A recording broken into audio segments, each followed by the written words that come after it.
Қанның құдіреті. Бала кезімде қаны бір ғой, қаны тартып тұр ғой деген сөзді жиі естіп өстік.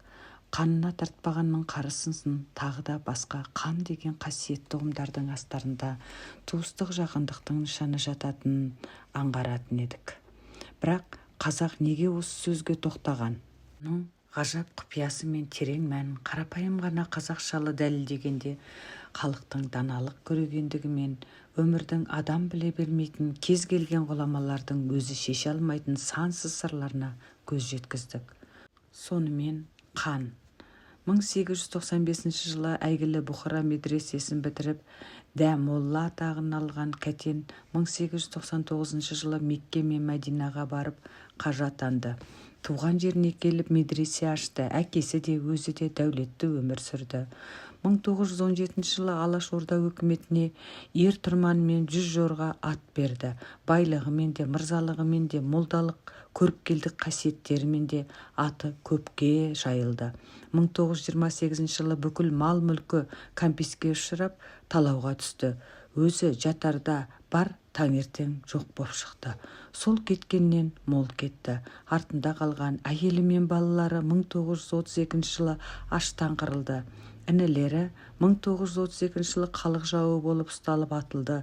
Сөйтіп, қара суы қатық болып ұйыған, жақсы істерімен ел даусына қаратқан бүкіл бір әулеттің оты сөніп, аты өшті. Арада 28 жыл өтті. 1956 жылдың жазы, ұйқыдан оянған ауыл адамдары қыр басында жалғыз тұрған ақ киімді, ақ сәлделі, ақ таяқты, ақ сақалды адамды көрді. Жанында ақ боз ат қаңтарулы тұр. Осы бір тосын көрініске ел таңырқап, әрі абыржып, әрі сескеніп қалды.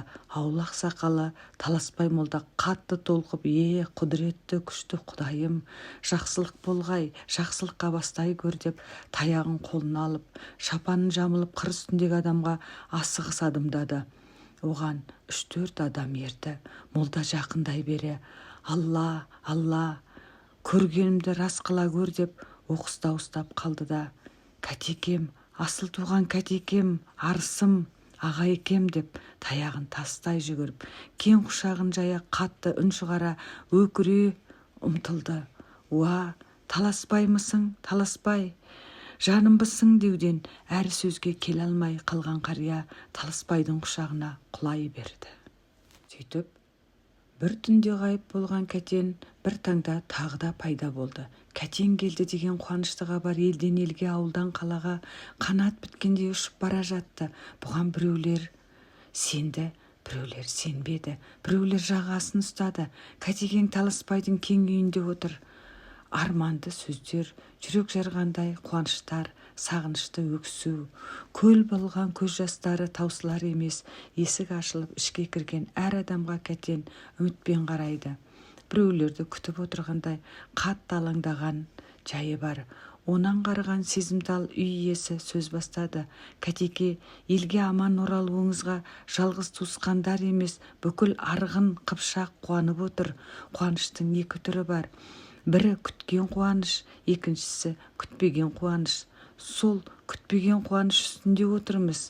Сіз кеткелі талай жыл өтті, талай су ақты, талай жақсы өмірден өтті.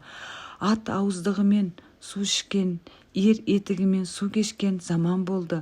Соны тағдыр бізге бастан өткізіп, көзбен көруге жазған екен. Сіз алаңдап күтіп отырсыз-ау, 2 ұл, 2 қыз, 3 ініңізді күтіп отырсыз-ау, деді де қарт еңкілдеп жылап жіберді. Көзін орамалымен сүртіп отырып қарт Кәтен ұстазына көңіл айтып, қайғылы хабарды жеткізді. Кәтен қарт бүгіліп қалды. Көзіне жас та келмеді. Үнсіз. Таласбай шошынды. Сосын, асыл аға, көпті көрдіңіз ғой. Жақсы кездерді де, жаман күндерді де бастан өткіздіңіз ғой. Берік болыңыз. Мына ағайындарыңыз қорқып отыр. Бір ауыз сөз айтыңызшы. Я Алла, деді. Дәмолла күбірлеп бет қайырды. Жұрт аяғы сиреген соң, 2 молда бірнеше күн бойы оңаша сөйлесті. Алғаш рет Кәтеннен тәлім алып, кейін Уфа медресесін бітірген Таласбай молда да халық жауы ретінде 1937 жылы Сібір асып, осыдан 3 жыл ғана бұрын оралған еді. 2-3 күн ішінде ақсақалдар мен көз көргендер келіп сәлемдесті. 1928 жылы бай ретінде кәмпескеленген, 1937 жылы халық жауы болып сотталған, 1943 жылы штраф батальонында соғысқа қатысып, немістердің қолына тұтқынға түсіп, 1946 жылы қайтадан Сібірге жер аударылып, жақында ғана оралған Қапыш молда жылай келіп сәлемдесті. Кеңес түрмесінде 10 жыл отырған Арыстанбек келіп сәлемдесті. Батыр әулие, шеген ұрпақтары келіп қонаққа шақырды. Алыс жақыннан келіп сәлемдеспеген жан қалмаған шығар. Сағынғандардың бір көзінен қуаныштың жасы ақса, екінші көзінен қапа мен өкініштің жасы ағып еді. Келгеніне ай өтіп, ел аралап, жақын ағайындарымен сиреп қалған өз қатарларымен жүздесіп, көңілін басқан соң Кәтекең Таласбайды және 3-4 жігіттерді ертіп, өз қолымен жерлеген ата-анасының басына 3-ші рет келіп дұға оқыды. Сосын бұрын өздері өскен ата мекеніне келіп аттан түсті. Бұрынғы өткендерге тағы да дұға оқыды. Жігіттерді бастап келіп, қазір төмпешік болып қалған үйінің батыс жақ бұрышының сыртынан қаздыра бастады. Сінің кіндігінен аса бере күрек жүзі қатты затқа тиді. Әрі қарай кеңірек алып, абайлап қазылды. Көп ұзамай-ақ төңкерілген қазан көрінді. Қазан толық аршылған соң, қарт оны топырақ түсірмей тік көтеріп алғызған сәтте адамдар күтпеген көрініске тап болды. Қазан астынан саз балшыққа түскен адамның алақаны мен табанының ізі анық көрініп жатты. Оның жанында әбден шіріп үгіліп кеткен ақ мата және бір көндорба көрінді. Дұға оқылды. Кәтен өксіді. Күбірлеп әлденендей сөздерді қайталады. Сосын даусы дірілдеп оқиғаны әрең жеткізді. Қазан 1928 жылы жасырылған екен. 2 бөлек саз балшықтағы әкесі мен анасының алақаны мен табанының әдейі бастырылған ізі екен. Кәтен 2 таңбаны алып кезек-кезек сүйді. Көзіне жас келді. Ақ мата әжесінің жаулығы болып шықты. Оны орамалына түйіп алды. Көн дорба ішінен алтын теңгелер мен қымбат күміс бұйымдар алынды. Оны жанындағыларға бөліп берді.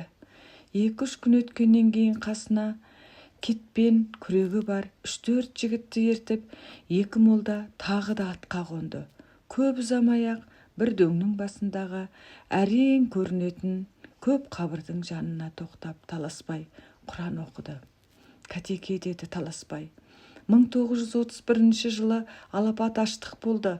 Адам қынадай қырылды. Көпшілігінің бетінде жасыра алмай қалдық. Мына жерде 7 адам бірге жатыр. Екеуі сіздің 2 ұлыңыз. Өз қолыммен қатарлап қойдым. Бірақ қай қатарда жатқанын айта алмаймын, ұмыттым. 2 қарттың айтуы бойынша жас жігіттер қабірдің бас жағын ала қаза бастады. Тізеден аса бір бас сүйек шықты.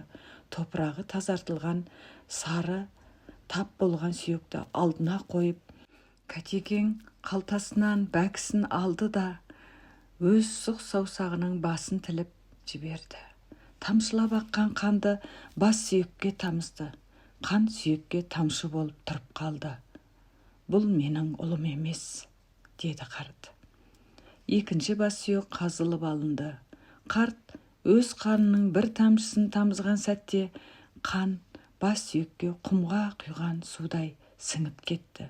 Сол сәтте Кәтекең: ботам, жаным, мен әкеңмін, әкең келді басыңа.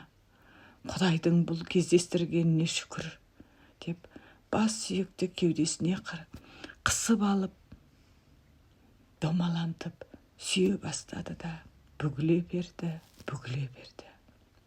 Кәтеке, Кәтеке, деді Таласбай. Кәтекең үзіліп кеткен екен. 28 жыл бойы құпиясын дана қарт өзімен бірге ала кетті. Бірақ ол қан деген сөздің құпиясы мен құдіретін ашып кетті. Әңгімені жазған Сейіт Кенже Ахметов. Тыңдағандарыңызға рахмет. Лүпіл басып қолдап отырыңыздар.